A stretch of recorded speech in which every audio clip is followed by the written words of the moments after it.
In our headlines on this Friday, July 4th, here in South Korea, the National Assembly is addressing the fate of the government-proposed supplementary budget as ruling and opposition lawmakers seek to narrow the gap over the differences. Trade negotiator Daejeon is heading back to the U.S. for tariff talks this weekend ahead of next week's deadline on the pause in country-specific tariffs set by the Trump administration. Daegu City is hosting its international musical festival, and this year the event takes place amid fresh enthusiasm as it follows news of a South Korean original musical winning 6 Tony Awards, including Best Musical. We start at the National Assembly today, where lawmakers across the aisle continue to lock horns over the government-proposed extra budget. For more on the fate of this bill, I have our correspondent Arirang standing by live. Daejeon, it's good to have you on. So what is the latest there? Good afternoon, Sunny. The National Assembly's plenary session to vote on the new administration's first supplementary budget bill has been delayed, with disagreements between the ruling and opposition parties clouding the process. Lawmakers were scheduled to vote on the bill on Friday afternoon at 2 p.m., but the session was pushed back amid last-minute talks to finalize the bill at the Special Committee on Budget and Accounts meeting just prior to the plenary session. The budget was initially proposed at 30.5 trillion Korean won, or around $22 billion, and saw an expansion to just over $23 billion after committee-level reviews and adjustments. The session is expected to begin after the Special Budget Committee meeting concludes, which could be any minute now. The Democratic Party holds a majority in the National Assembly and can push the bill through on its own without the opposition People Power Party's backing, which is what is expected to happen after the PPP declared earlier today that it would be abstaining from voting. Right. Daejeon, what have been the main points of contention between the two parties with regard to this bill then? Right, so leading up to the vote, the two parties have been clashing over the bill's key provisions, particularly around how and where the additional spending should be directed. At the heart of this new budget are consumption vouchers that the ruling Democratic Party said were a point of contention with the main opposition People Power Party in the lead-up to the vote. Depending on income, Korean citizens in the capital region will receive between 150,000 and 500,000 won in spending vouchers that can be used like a gift certificate at small local businesses. The DP emphasized the urgency of passing and executing this in order to boost domestic consumption and help people's livelihoods, and said that the PPP took issue with the scope of recipients eligible for the program. Another major point of contention was the reallocation of special activity funds for the presidential office. The DP proposed restoring the funds, which are typically used for confidential or discretionary purposes, a move that drew sharp criticism from the PPP. Opposition lawmakers called this move hypocritical, given that the DP had previously slashed the same budget when in opposition. That's all for now. Back to you, Sunny. All right, Daejeon, thank you for now, and do keep us posted throughout the session, the day then. Moving forward, President Lee Jae-myung held his second town hall meeting on this Friday in the central city of Daejeon. There he took heed of potential ways to ease the debt burden as proposed by small business owners and the self-employed. Talks also touched upon ways to enhance science and technology policies as the new administration seeks active investment in related advancements to sharpen the country's competitive edge. The meeting ended with the president calling for policies that focus on the needs of those on the ground. The first town hall gathering took place in the southern city of Gwangju last week. And back at the Parliament earlier on Thursday, lawmakers passed a revision to the Commercial Act in a move that broadly seeks to bolster Korea's corporate market valuations. Our correspondent Park Jun-han explains. Listed companies in South Korea will now have to be more cautious when making important decisions. This comes after the revision of the Commercial Act was passed in the National Assembly on Thursday. The amendment was one of President Lee Jae-myung's core economic pledges that he had consistently made. One of the key changes in the bill is the expansion of the duty of loyalty from serving the company to also serving its shareholders. This means corporate directors must now consider the interests of minority shareholders when making decisions. An economic expert projected that the asset market will regain momentum as the policy changes will boost individual investor sentiment.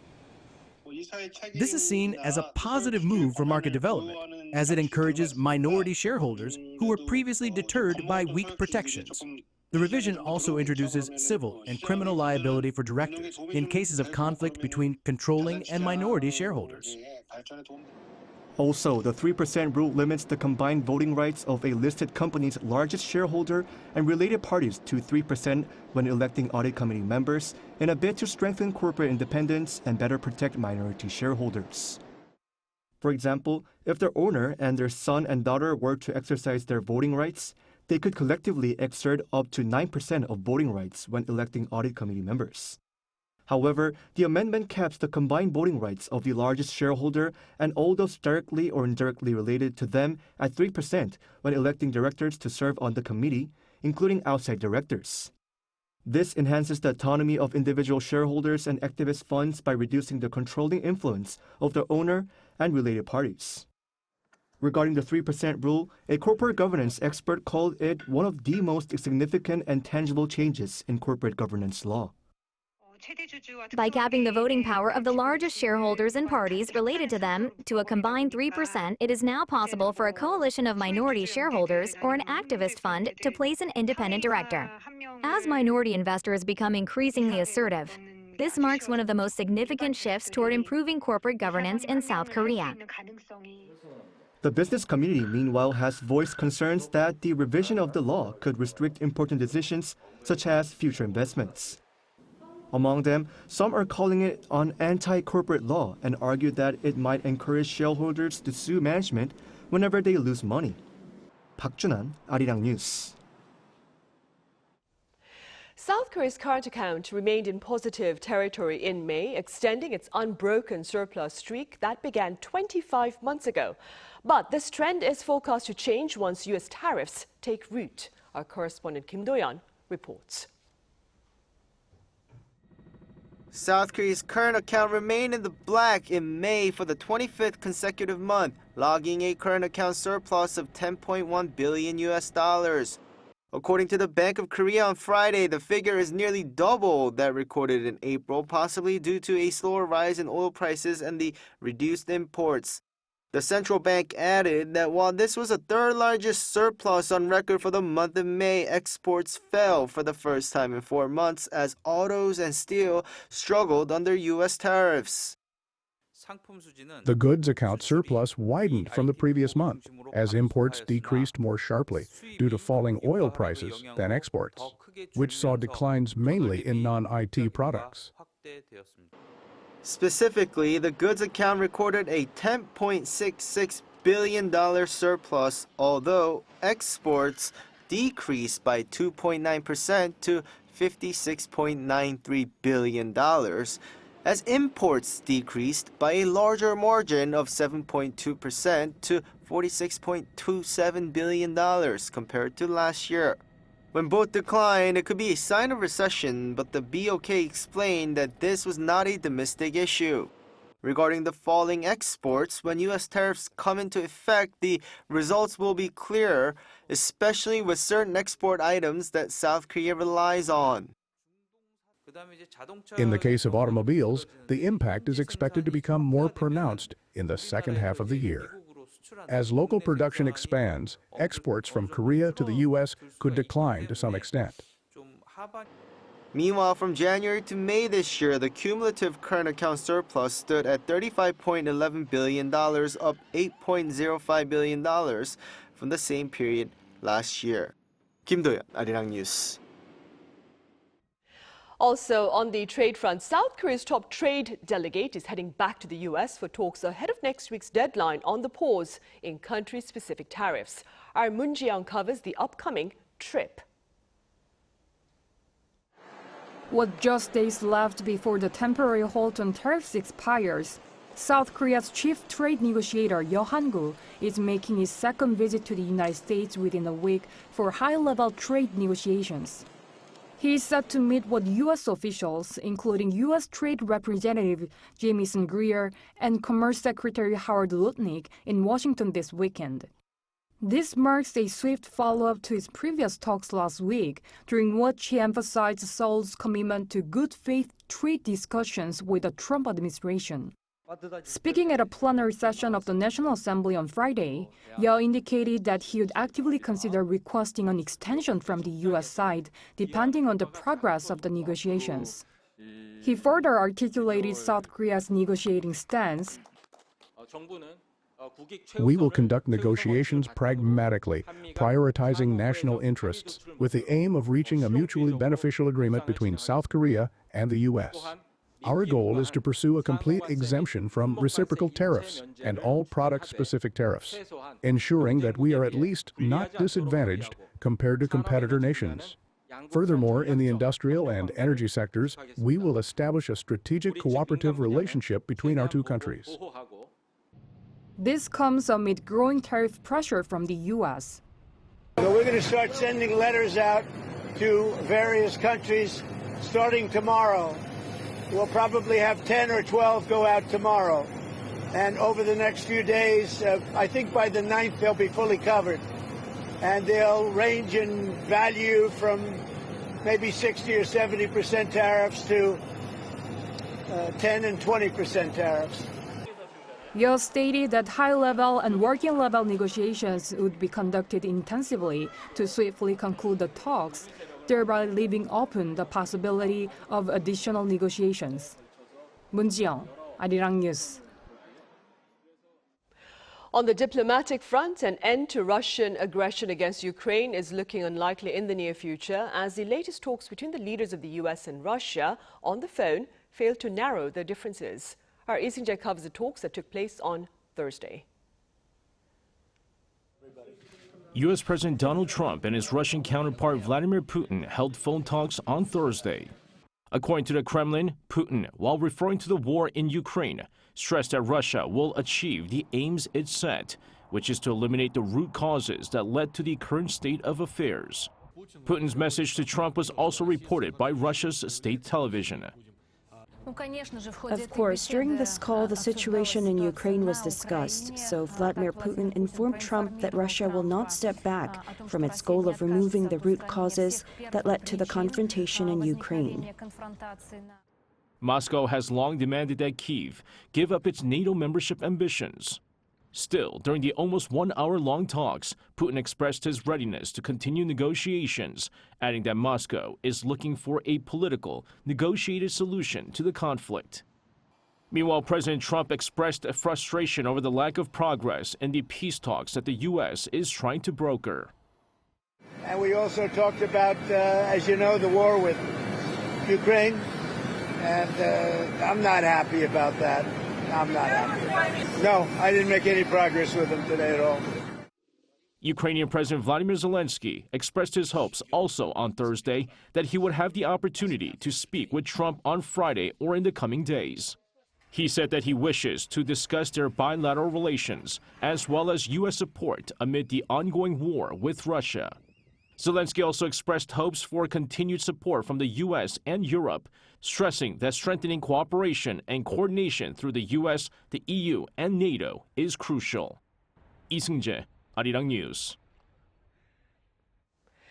The U.S. has added North Korea to its blacklist of cybersecurity. According to the White House website on Thursday, President Donald Trump issued an executive order to include North Korea, Russia, and Iran to the current list.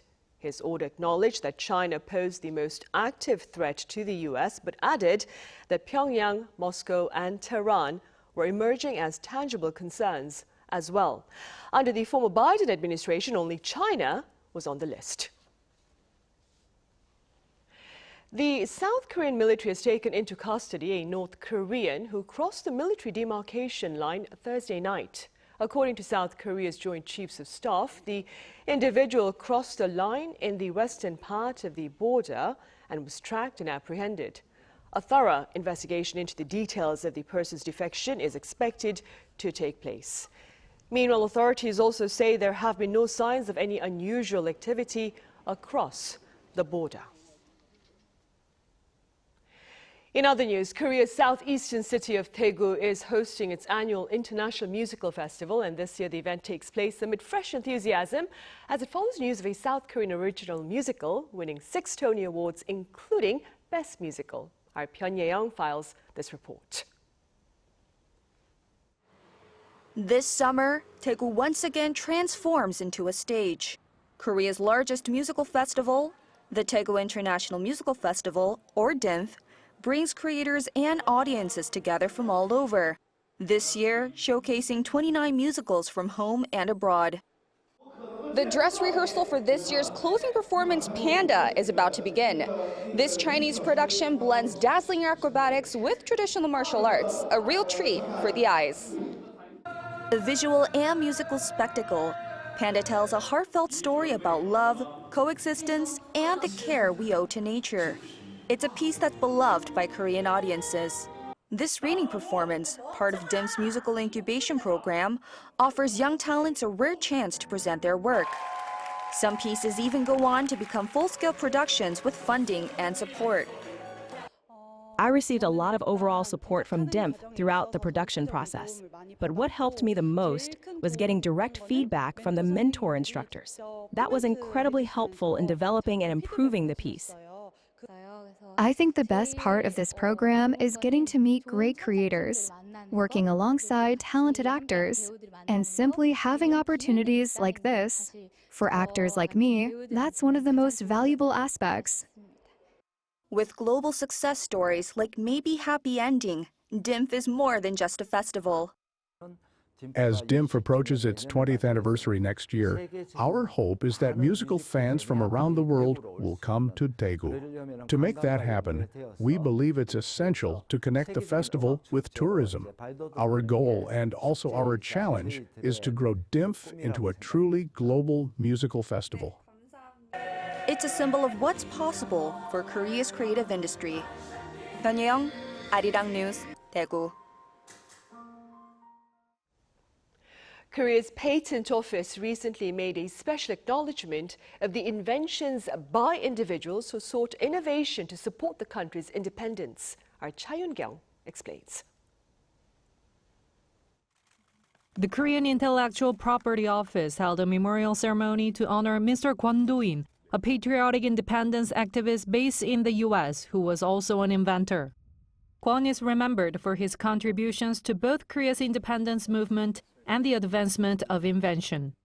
He was also the first Korean to apply for a patent in the U.S. with an apparatus that prevented damage to the body of a sewing machine.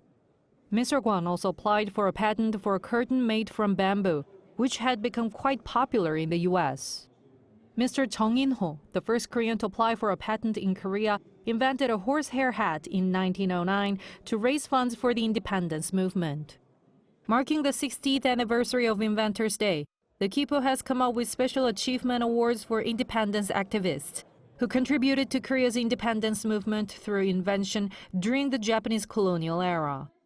This year's award for Great Inventor went to a company that developed an electric semiconductor module for electric cars and robots.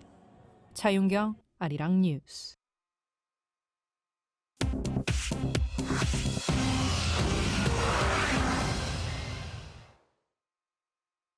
This is The World Now, bringing you the latest stories from around the globe. Liverpool's Portuguese forward Diogo Jota and his brother Andre Silva, also a professional footballer, died in a car crash just after midnight on Thursday local time on a highway near Spain's northwestern city of Zamora. Spanish authorities reported that the tire blew out from the Lamborghini they were driving in as it overtook another vehicle, causing the car to veer off the road and burst into flames. Emergency crews confirmed both men died at the scene. 28-year-old Jota had recently got married and had 3 young children. He was returning from vacation after helping Liverpool win the Premier League title. Jota made 182 total appearances and scored 65 goals for Liverpool. Tributes poured in from around the sports world, and hundreds of Liverpool fans gathered at Anfield, home of Liverpool, laying flowers in his memory. An investigation has been launched into the crash. The funeral is expected to be held on Saturday in the Portuguese city of Porto. Near Indonesia's tourist island of Bali, a ferry carrying 65 people sank late Wednesday night local time, leaving at least 6 dead and dozens missing.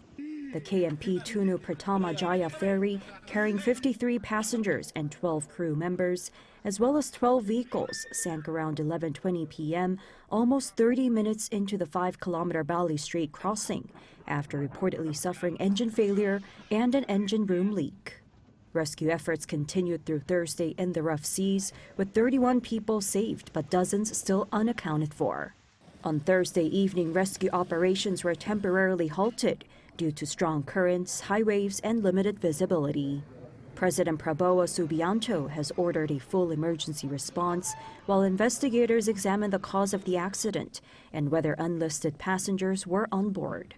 Indonesia experiences frequent maritime disasters due to its reliance on ferries and lax safety regulations.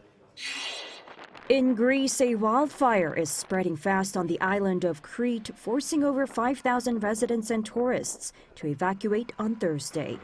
Strong winds reaching 80 kilometers per hour and extreme heat, linked to Europe's early summer heat wave, have led to the rapid spread of the blaze that broke out a day earlier. 230 firefighters and 46 fire engines and helicopters have been deployed to contain the fire, which were sweeping through forest, farmland, and residential areas. The fire service warns the island remains at very high risk, and with above-average temperatures and little rain forecast, containment is expected to take days. British band Oasis' highly anticipated reunion tour, Oasis Live 25, kicks off on Friday, July 4th in Cardiff, marking the first time Liam and Noel Gallagher have performed on the same stage in 16 years. Tickets for the UK and Ireland leg, featuring 17 stadium dates, sold out within 10 hours. A wide range of merchandise, including keyrings, hoodies, and shirts, is on sale ahead of the gig. The tour will travel globally after the UK run, heading to North America, Asia, Australia, and South America, with projected revenue exceeding $200 million. Oasis Live 25 will land in South Korea in October. Choi Ji-hee, Arirang News.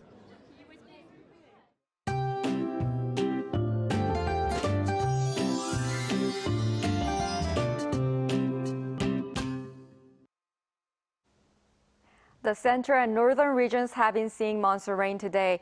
About 5 millimeters per hour rain is expected around these areas. There will be 5 to 40 millimeters of rain in northern parts of Gyeonggi-do province and northern parts of Gangwon-do province. This rain will mostly stop tonight, but some areas will be rainy until tomorrow morning. With heatwave warnings and advisories issued in most parts of the country, daytime temperatures rose up to 31 degrees Celsius in Seoul, 36 degrees in Daegu, 37 degrees in Miryang. Tropical nights and heat waves are expected to get worse day by day. Tomorrow morning will be around 25 degrees across the country. Highs will move up to 33 degrees in Daejeon and Busan, 37 degrees in Gyeongju. It will rain occasionally in some central and northern parts of the country between Sunday and next Monday. That's all for Korea. Here are the weather conditions around the world.